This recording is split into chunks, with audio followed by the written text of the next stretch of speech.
நீங்கள் ஒரு business run பண்ணிகிட்ருக்கீங்க, பட் உங்ககிட்ட மொபைல் இருக்குது. ஆனால் மொபைல் இருந்துமே உங்களால் எனக்கு வந்து வீடியோ எடிட் பண்ண தெரில, வீடியோ எடுக்க தெரில, யூடியூப்பில் எப்படி அப்டேட் பண்ணுறது, இந்த மாதிரி விஷயங்கள்லாம் எனக்கு எதுவுமே தெரியல.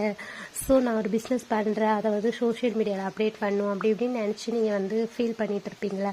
ஸோ நான் வந்து இதே போல் தான். ஆனால் நான் எனக்கு வந்து சிஸ்டமேட்டிக்காக எல்லா விஷயங்களும் தெரியுன்றதுனால நான் யூடியூப்பில் விஷயங்கள் அப்டேட் பண்ணுறேன்.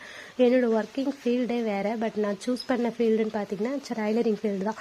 ஸோ நான் பண்ணுற எவ்ரிடே ஒர்க்கு எல்லாத்தையுமே யூடியூப்பில் அப்டேட் பண்ணிகிட்டு இருப்பேன். ஸோ இன்னொன்று, இங்கே நீங்கள் ஒரு பிகினிங்கில் இருக்கீங்க அப்படின்னா உங்களுக்கு ஒன்றுமே தெரியல, யூடியூப் பண்ணணும். எல்லாருமே டைலரிங் வந்து எல்லாருமே வீடியோ பண்ணிகிட்ருக்காங்க. பட் நான் வந்து டைலரிங் ரிலேட்டடான விஷயங்கள் வீடியோ பண்ணாமல் ஸோ வாய்ஸ் ஓவரில் வந்துட்டு வேறு டாப்பிக்கில் நான் பேசிகிட்ருக்கேன்.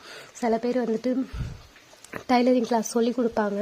ஸோ நம்ம கற்றுக்கிற விஷயங்களை நம்ம மற்றவங்களுக்கு ஷேர் பண்ணோம் அப்படின்னு சொல்லிட்டு தான் இப்போ நான் உங்களுக்கு யூடியூப் சம்மந்தமான விஷயங்களை வந்து இந்த சேனலில் சொல்லிகிட்ருக்கேன். நிறைய யூடியூப்பில் வந்துட்டு நீங்கள் ரன் பண்ணோம் அப்படின்னா எடுத்த உடனே உங்களுக்கு சப்ஸ்கிரைபர், வியூஸ் இந்த மாதிரி நிறைய பேர் வந்துட மாட்டாங்க. நீங்கள் ஃபஸ்ட்டு கன்சிடென்ஸே தொடர்ந்து வந்துட்டு வீக்லி ஒரு 3 டைம்ஸ் அதாவது வீடியோ அப்டேட் பண்ணிகிட்டே இருங்க.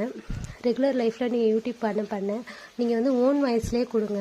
நீங்கள் எடுத்த உடனே மியூசிக் அண்ட் வந்து பாட்டுலாம் போட்டு நீங்கள் பிரபலமாகவே முடியாது.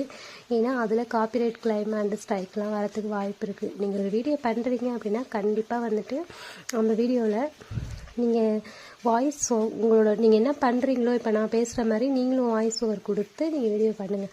ஸோ யூடியூப்லேயே போய்ட்டு யூடியூப்பில் எப்படி போடணும் அப்படின்ட்டு யூடியூப் பார்த்து நீங்கள் சர்ச் பண்ணிங்க அப்படின்னா அதில் நிறையா வீடியோஸ்லாம் சொல்லி கொடுப்பாங்க, எப்படி எடிட் பண்ணணும், எப்படி போடணும் அப்படின்னு சொல்லிட்டு.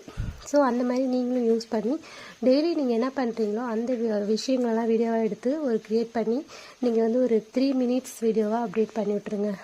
ஸோ டைலரிங் வீடியோ நிறைய பேர் வந்து போட்டுட்ருக்காங்க. நானுமே டைலரிங் பிஸ்னஸ் பண்ணாலும் அது ரிலேட்டடான வீடியோ ஏன் நான் போடலை அப்படின்னா, இப்போதைக்கு எனக்கு தேவை வியூஸ், சப்ஸ்கிரைபர்ஸ் வரணும் அப்படின்றதுனால தான். ஏன்னா நம்ம ஒரு சோஷியல் மீடியான்னு வரும்போது அதில் இன்கம் பேஸ் பண்ணுறதுக்காக தான் நம்ம வந்து அதில் நம்ம டைம் ஸ்பெண்ட் பண்ணுறோம்.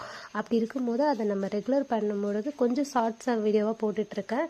நீங்களும் யூடியூப்பில் லாங் வீடியோலாம் எடுத்த உடனே போடாமல் ஷார்ட்ஸ் வீடியோ போட்டு அதில் நல்ல சப்ஸ்கிரைபர், வியூஸ் வந்ததுக்கு அப்புறமா நீங்கள் இன்னும் நிறைய வந்துட்டு லாங் வீடியோலாம் போஸ்ட் பண்ண ஸ்டார்ட் பண்ணுங்கள். நான் இப்போதைக்கு வந்து வெறும் ஷார்ட்ஸ் வீடியோஸில் வாய்ஸ் ஓவர் மட்டும் கொடுத்துட்ருக்கேன். கண்டென்ட் வந்து வேறு டாப்பிக்கில் இருந்தாலும் பட் எது ரிலேட்டடாக நம்ம போடுறோமோ அதோட ஹேஷ்டேக் கொடுத்தா கூட உங்களுக்கு சக்ஸஸ் ஆகிறதுக்கு வாய்ப்பு இருக்குது. இந்த மாதிரி நிறைய விஷயங்கள் இன்னும் தெரிஞ்சுக்கணும் அப்படின்னு நீங்கள் ஆசைப்பட்டீங்க அப்படின்னா கண்டிப்பாக வந்துட்டு என்னோடய சேனலை ஃபாலோ பண்ணி எனக்கு கமெண்ட்ஸ் சொல்லுங்கள். நான் எப்படி யூடியூப்பில் அப்டேட் பண்ணிகிட்ருக்கேன், நான் என்னென்ன பண்ணுறதெல்லாம் உங்களுக்கு அந்த விஷயங்கள்லாம் உங்களுக்கு சொல்லித்தரேன். ஓகேவா? பாய்.